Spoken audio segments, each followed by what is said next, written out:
आज के दिन एकदम खास। जय जोहार, जय छत्तीसगढ़ और जय भोलेनाथ संगवारी। सबो झन ला महाशिवरात्रि के गाड़ा गाड़ा बधाई। आज के दिन एकदम खास है काबर की आज महाशिवरात्रि के पावन पर्व आए। सवेरे सवेरे उठ के नहा धो के मैं महादेव ला जल चढ़ाए के बाद मोर मन एकदम गदगद हो गया। घर में भक्ति के माहौल रहिस और मन एकदम शांत।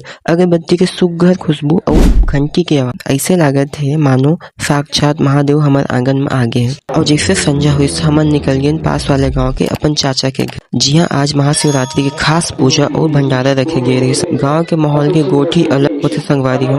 माटी के खुशबू मन के भीड़ और चारों कोटी शिव भक्ति के और ओकरे बीच में असली ट्विस्ट है। तभी सोचते है अरे आज तो इंडिया वर्सेस पाकिस्तान T20 घमासान मैच खलो है।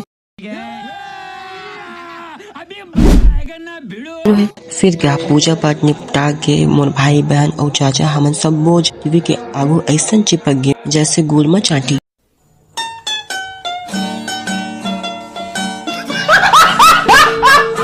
और आखिर में ये का हुई हमारी टीम इंडिया ये मैच ला शानदार तरीके ले जीत। मैच के बाद हमारे रामायण कार्यक्रम देखें और फिर तुमान में महाशिवरात्रि के उपलक्ष्य में पंडवानी प्रस्तुति सुने। जी हाँ, आज आए रहे सुप्रसिद्ध पंडवानी गायिका नंदनी पटेल जी। पंडवानी हमारे छत्तीसगढ़ के जान आए। जी हाँ, महाभारत के कथा ला गा गा के सुनाए जाते। नंदनी जी की आवाज पूरा मंच ला भक्तिमय कर दी। सच में यार महाशिवरात्रि के रात यादगार बन गए। तो संगवारी हो, आज के दिन रीत भक्ति, क्रिकेट और संस्कृति के एक जबरदस्त संग। अगर ये वीडियो आप मन ला पसंद आई होही तो लाइक करो, कमेंट करो और अपन ये चैनल सब्सक्राइब जरूर करो। फिर मिलबो संगवारी मन, तब तक बने रहो अपन सेतु ब्लॉगर के संग। जय भोलेनाथ।